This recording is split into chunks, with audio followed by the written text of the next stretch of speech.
को powered by Vimal. Vimal बोलो जुबा केसरी. आणि आतापर्यंतचा इतिहास असा आहे की नेहमी शिवसेनेचा विजयी रथ यशस्वीपणे या विभागाने पुढच्या विभागापर्यंत सुपूर्त केला. पदवीधर मतदारसंघाची देखील तीच परिस्थिती आहे. गेले 5 टर्म म्हणजे जवळपास 30 वर्ष हा मतदारसंघ शिवसेनेच्या ताब्यात आहे. आणि 30 वर्ष जेव्हा शिवसेनेच्या ताब्यात असल्यामुळे या मतदारसंघाची रचना, या मतदारसंघाचा अभ्यास, हा मतदारसंघ कसा जिंकायचा हे काही तुम्हाला वेगळं सांगायची गरज नाही. परंतु निवडणूक ही निवडणूक असते. प्रत्येक निवडणूक नव्याने लढावी लागते. त्याची तयारी शून्यापासून करावी लागते. जसं आपल्याला माहिती आहे की आता ही निवडणूक लढायची आहे म्हणजे पहिल्या टप्प्यामध्ये आपल्याला नोंदणी करावी लागते आणि झालेल्या नोंदणीचं मतांमध्ये रूपांतर करावं लागतं. ही निवडणूक काय फार मोठी प्रचाराची, फार मोठा गाजावाजा करायची काही निवडणूक नसते. परंतु हळूहळू या निवडणुकीचं महत्त्व सगळे जाणायला लागलेत आणि ह्या निवडणुकीचं स्वरूप दिवसेदिवस बदलायला लागलंय. पूर्वी ही निवडणूक कधी होत होती, कधी कळत होती, कधी कळत नव्हती. परंतु आता ही निवडणूक सगळ्या राजकीय पक्षांना कळायला लागलेली आहे आणि म्हणून राजकीय पक्ष याच्यात अतिशय इंटरेस्ट देऊन काम करायला लागले. मला जर विचाराल तर ही निवडणूक, मी नेहमी सांगतो, उमेदवार कोणी असला तरी शेवटी ही निवडणूक आहे कार्यकर्त्यांची. कार्यकर्ते हे ठरवत असतात की कशा पद्धतीने निवडणूक लढायची. कारण ह्या निवडणुकीत त्या जनरल निवडणुकीसारखा प्रचार नसतो, मतदानाची तारीख असते. परंतु त्यांनाच मतदान करायला मिळतं ज्यांची नोंदणी झालेली आहे. आणि मला अभिमान आहे, गेले कित्येक वर्ष मी हे बघतोय की शिवसैनिक स्वतः किती कमी शिकलेला असो पण जास्तीत जास्त पदवीधराची नोंदणी करायची ताकद ही फक्त शिवसैनिकामध्येच आहे, दुसरा कोणीही नाही.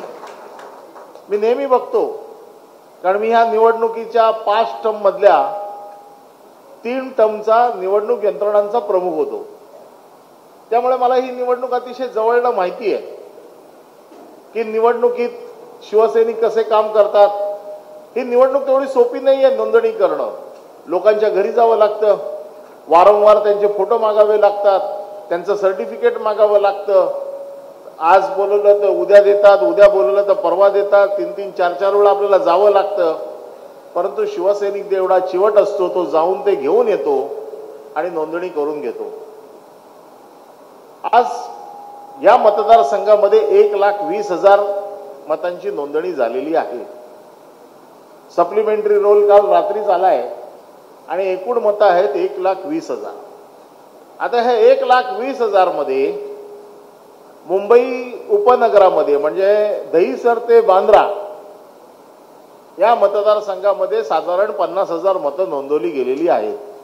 म्हणजे अर्धी लढाई मुंबईची केवळ ह्या 2 विभागामध्येच आहे, बांद्रा ते दहिसर पर्यंत.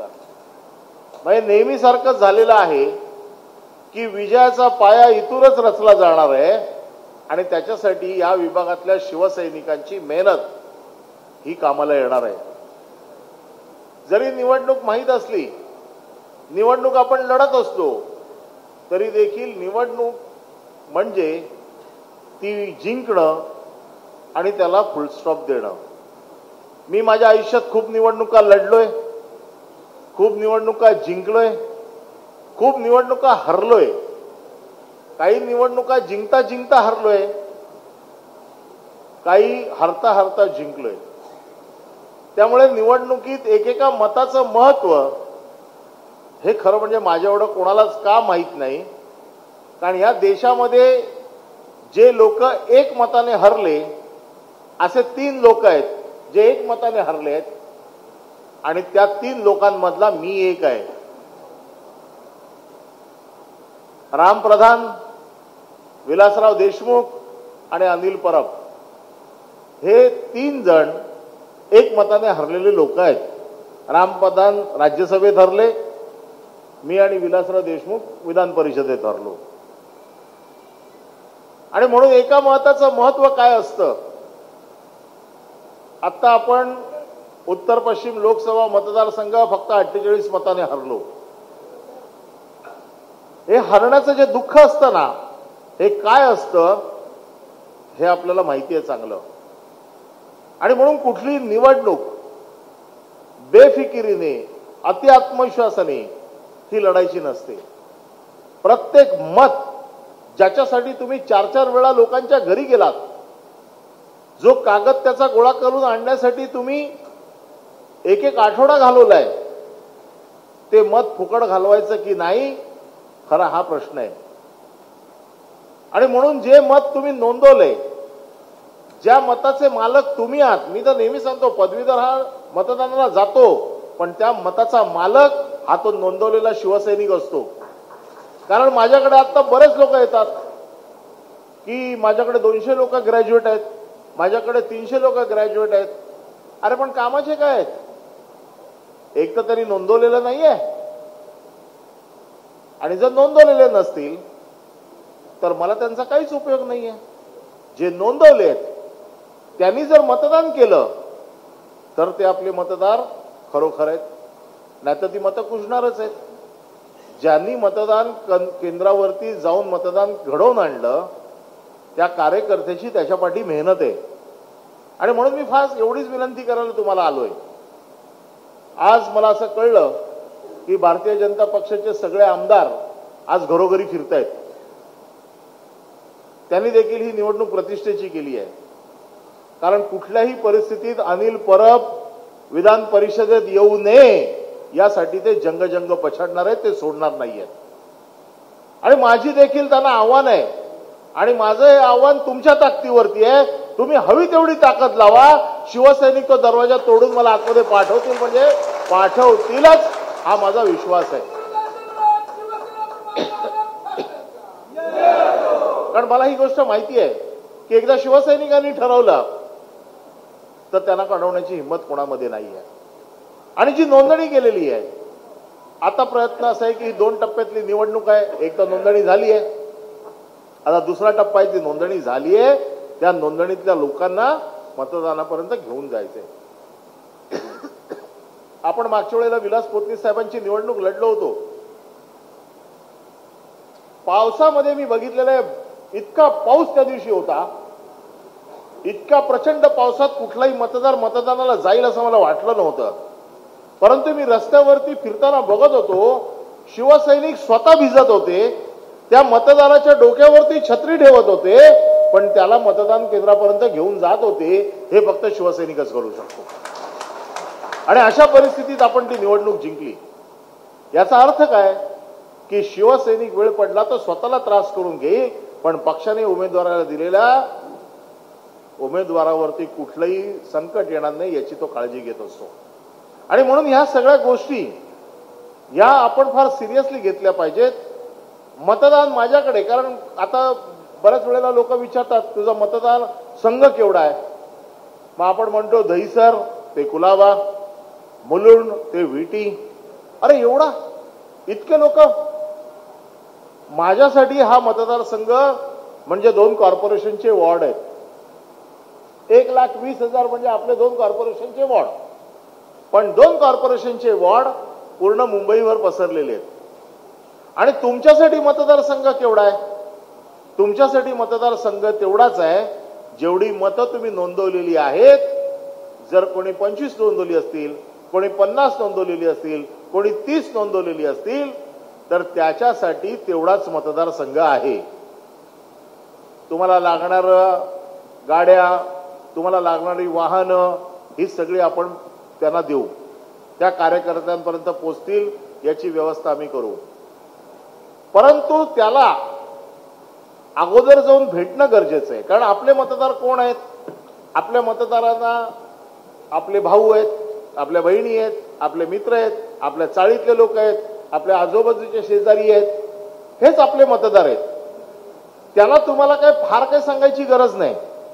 परंतु त्याला जाऊन भेटणं, तो किती वाजता मतदानाला जाणार आहे कारण मला एक गोष्ट सांगायची आहे की शासकीय कर्मचाऱ्यांना सुट्टी जाहीर झाली आहे, परंतु प्रायव्हेटवाल्यांना सुट्टी नाही. आणि प्रायव्हेटवालेच आपले जास्तीत जास्त मतदार आहेत. शासकीय कर्मचारी आपले मतदार फार कमी आहेत. आणि ह्यांनी जर तुम्हाला सांगितलं की मी दुपारी येऊन करतो, तर तो दुपारी येऊन मतदान करणार नाही. त्याचं मतदान सकाळीच करून घ्यावं लागेल. आणि म्हणून तुम्हाला सकाळी एक दिवस लवकर उठावं लागेल. शिवसैनिकांना मी फार जवळनं ओळखतो. मी खूप वर्ष विभाग प्रमुख आहे. सकाळ म्हणजे थोडासा त्यांचा त्रासाचा विषय असतो. मी नेहमी सांगतो, एखादी निवडणूक आमच्यासाठी रात्री पण घ्या, बघूया कोण हरवतो आम्हाला. पण सकाळी लवकर उठून, कारण आता मतदानाची वेळ बदललेली आहे. सकाळी 7 ते संध्याकाळी 6 आहे. सकाळी 7ला त्याला जर आपल्याला न्यायचं असेल, कारण त्याला 9 वाजता जर कामावर पोहोचायचं असेल, तर त्याला पहिलं सकाळी पकडून त्याला मतदान केंद्रापर्यंत घेऊन जावं लागेल. त्यासाठी आपल्याला सकाळी 6 वाजता रस्त्यावरती उतरावं लागेल. आणि हे आपल्यासाठी खरं म्हणजे टास्क आहे. नेणं आपल्यासाठी काही मोठा टास्क नाही आहे. पण त्या दिवशी सकाळी लवकर उठून आपल्या कार्यकर्त्यांनी ज्या मतदारांना अगोदर सांगितलेलं आहे की इतके वाजता तुझ्या घरी मी गाडी पाठवतो, रिक्षा पाठवतो, काय पाठवतो ते पाठवतो, पण तुझ्याकडनं मतदान करून घेतो. आणखीन एक हात जोडून विनंती करतो, मतदान केल्यानंतर त्याला स्टेशनला सोडायची व्यवस्था करा. नाही तर मतदान झालं, आता तुझं तू बघ, पुढच्या वेळेला तो येणार नाही. ती व्यवस्था देखील आपण केलेली आहे की ज्या मतदान केंद्राच्या बाहेर काही रिक्षा आपण अशा ठेवू की ज्यांचं मतदान झालं की त्यांना स्टेशनपर्यंत सोडण्याची व्यवस्था करू. हे सगळं कौशल्य आपल्या शिवसैनिकांचं आहे. आता हे सगळं करत असताना आपल्याला मतदानाचा टक्का जास्तीत जास्त कसा वाढेल आणि तो सकाळच्या टप्प्यातच कसा वाढेल, कारण सकाळी 7 ते 11 हा मतदानाचा वेळ आहे, ज्याच्यामध्ये जास्तीत जास्त मतदान आपलं होऊ शकतं. कारण लोक एकदा कामावर गेले की मग नंतर येणार नाही. महिला याच्यामध्ये फार मोठ्या प्रमाणात आहेत. महिलांची नोंदणी फार मोठ्या प्रमाणात आहे. त्यामुळे तुम्हाला देखील फार सकाळी लवकर सगळ्यांना घेऊन मतदान केंद्रापर्यंत जावं लागेल, त्यांना तिथे पोहोचवावं लागेल, त्यांची काळजी घ्यावी लागेल. या सगळ्या गोष्टी आपल्याला त्या दिवशी करायच्या आहेत. आणि म्हणून ही निवडणूक पहिल्या टप्प्यामध्ये आपण जिंकलेलो आहोत, परंतु दुसऱ्या टप्प्यात जर जिंकायची असेल तर हे जे काही पहिल्या टप्प्यात केलेलं काम आहे ते यशस्वीरित्या दुसऱ्या टप्प्यामध्ये पूर्ण केलं तर मला असं वाटतं की आपला विजय कोणी रोखू शकत नाही. आणि हे करताना यावेळेला आपल्याला अजून एक मोठी जबाबदारी आहे. यावेळेला आपण फक्त पदवीधरच लढत नाहीये, तर यावेळेला आपण शिक्षक मतदारसंघ देखील लढतोय. मी विधान परिषदेचा शिवसेनेचा गटनेता आहे. आतमध्ये पक्षाची ताकद किती लागते याचा मला चांगला अंदाज आहे. आणि आज तुम्हाला माहिती आहे की मिंदे गटाचे आपले गद्दार लोक फुटल्यानंतर विधान परिषदेतली आपली देखील संख्या कमी झालेली आहे. आज एकच पद आपल्याकडे घटनेचं आहे शिवसेनेकडे, ते म्हणजे विरोधी पक्षनेते पद. आणि हे विरोधी पक्षनेत्याची ताकद एवढी असते की जेवढी मंत्र्याला ताकद असते, जेवढी मुख्यमंत्र्याला तेवढी ताकद असते, तेवढी ताकद विरोधी पक्षनेत्याची असते. आणि आता आपण काँग्रेस आणि आपण जवळपास इक्वल आहोत. वाढवणं गरजेचं आहे. हा एक मेंबर वाढवला तर पुढचे 3 महिने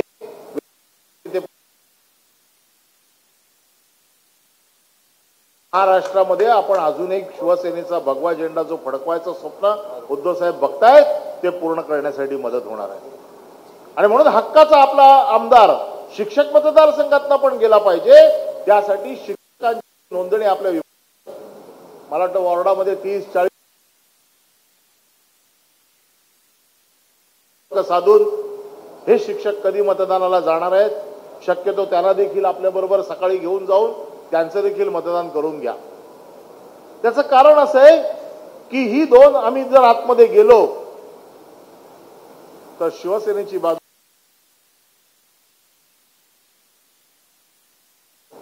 शिक्षक मतदारसंघात कोणी निवडून गेलेलं नाही आहे. 7 आमदार शिक्षक मतदारसंघात असतात.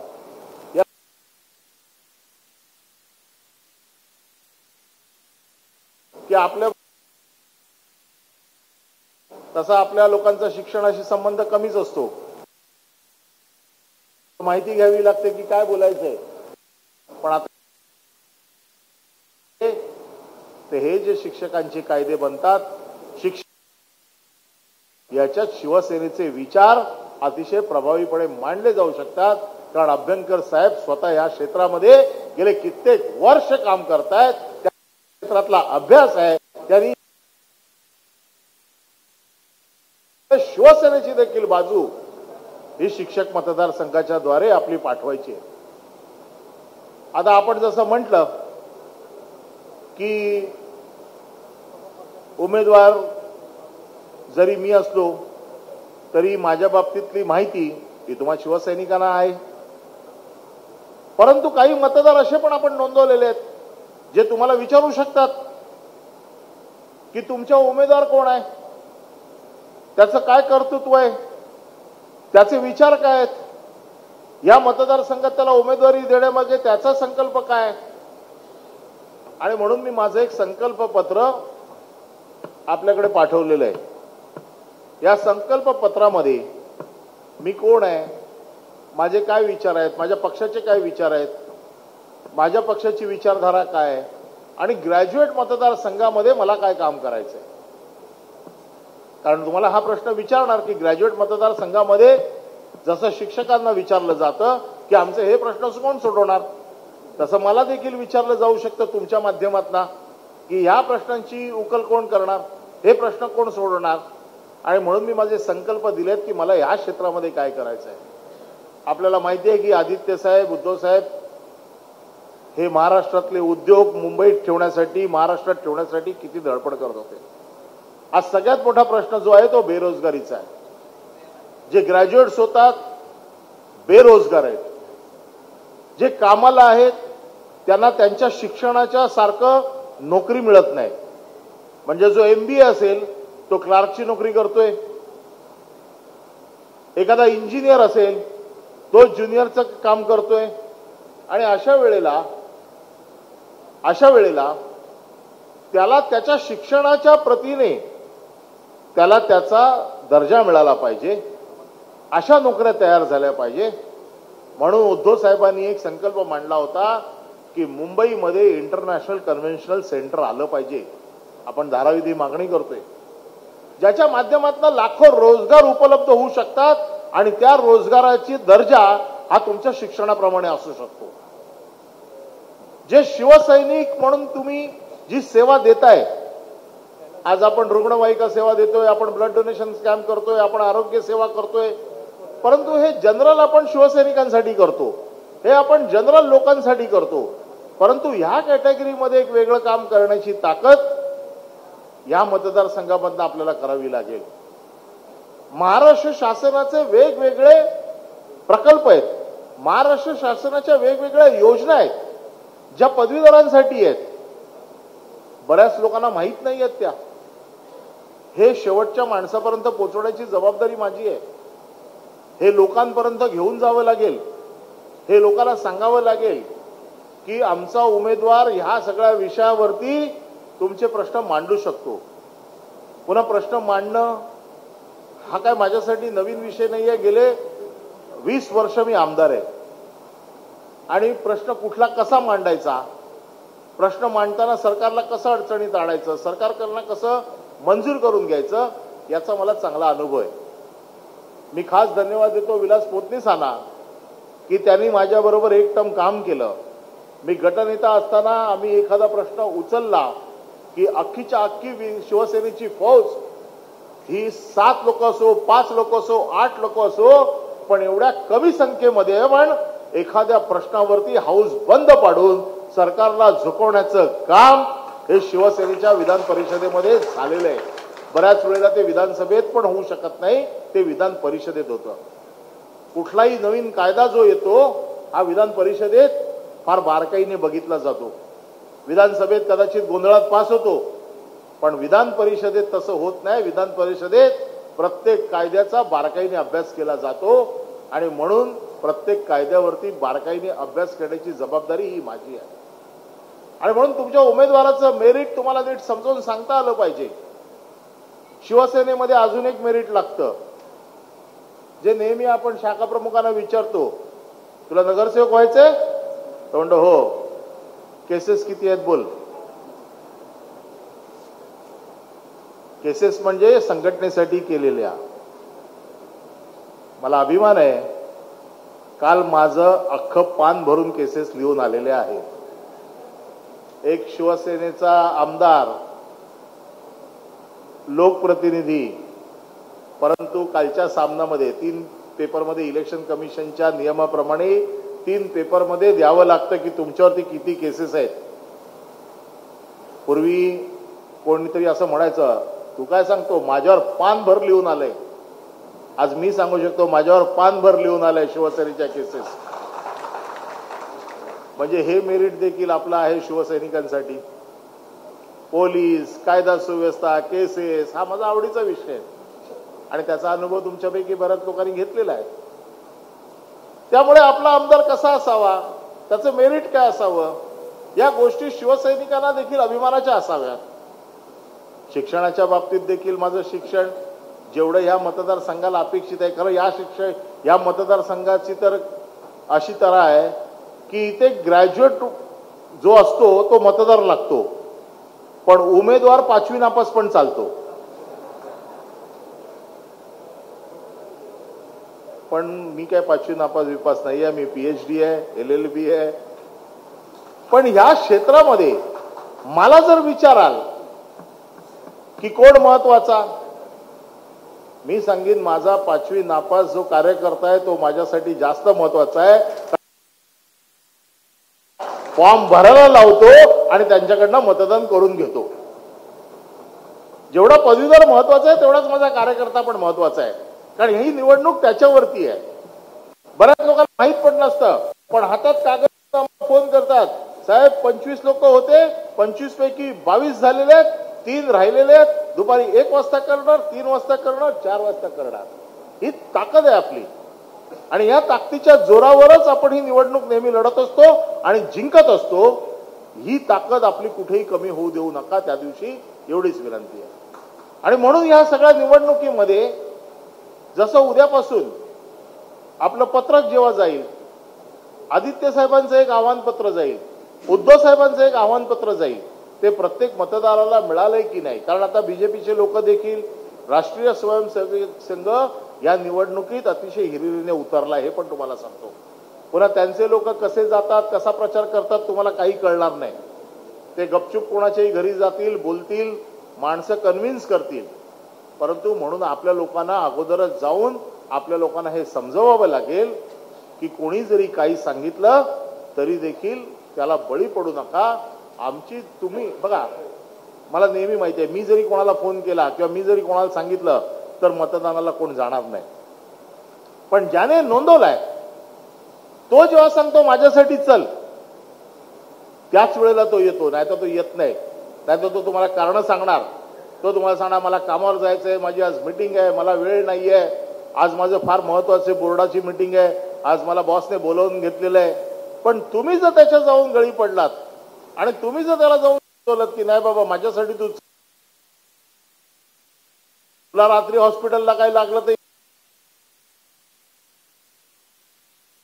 माझ्यासाठी,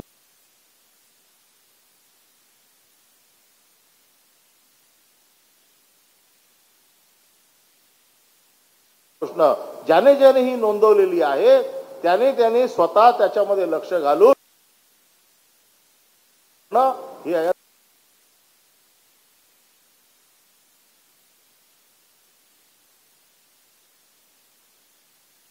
की ह्या निवडणुकीमध्ये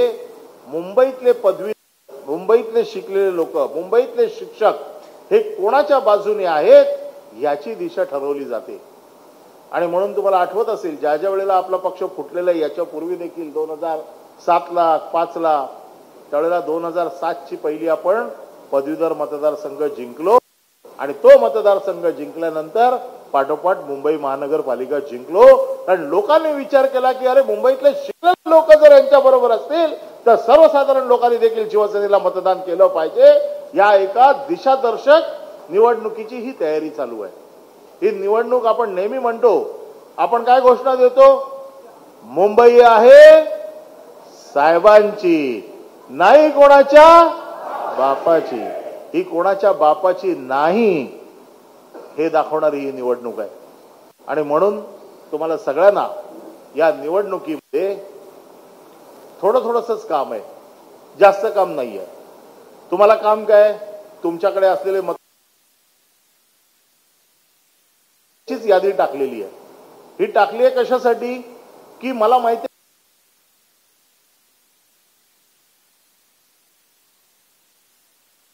ज्या लोकांची नावं आलेली असतात कदाचित त्या शाखेमध्ये माहीत नसतं, परंतु आपल्याला माहित असतं की ते आहे. माझं काम संपत आलंय कारण साहेब येत आहेत. तरी तुम्ही विचार करत असाल इतकं वेळ का बोलतोय. आणि म्हणून ही जी नावं आहेत की ही नावं शोधण्याचं काम देखील आपण शाखेच्या माध्यमातून केलं. काही नावं सरकारने नोंदवलेली आहेत. माझ्या बहिणीचं नाव महानगरपालिकेतनं आलेलं आहे, मला माहित नाही. पण ज्यावेळेला नोंदणी बघितली त्यावेळेला अशी बरीचशी नावं ही बाहेरनं आलेली आहेत, आपण नोंदवलेली नसतील. स्थानिक लोकाधिकार समितीनं नोंदवलेली नावं ही देखील आपल्या यादीत आलेली आहेत. ती तुम्हाला आम्ही कळवायची व्यवस्था करतो. म्युन्सिपल कर्मचाऱ्यांनी, बाकीच्या वेगवेगळ्या अग्निशमन संघटना. को पावर्ड बाय विमल. विमल बोलो जुबा केसरी.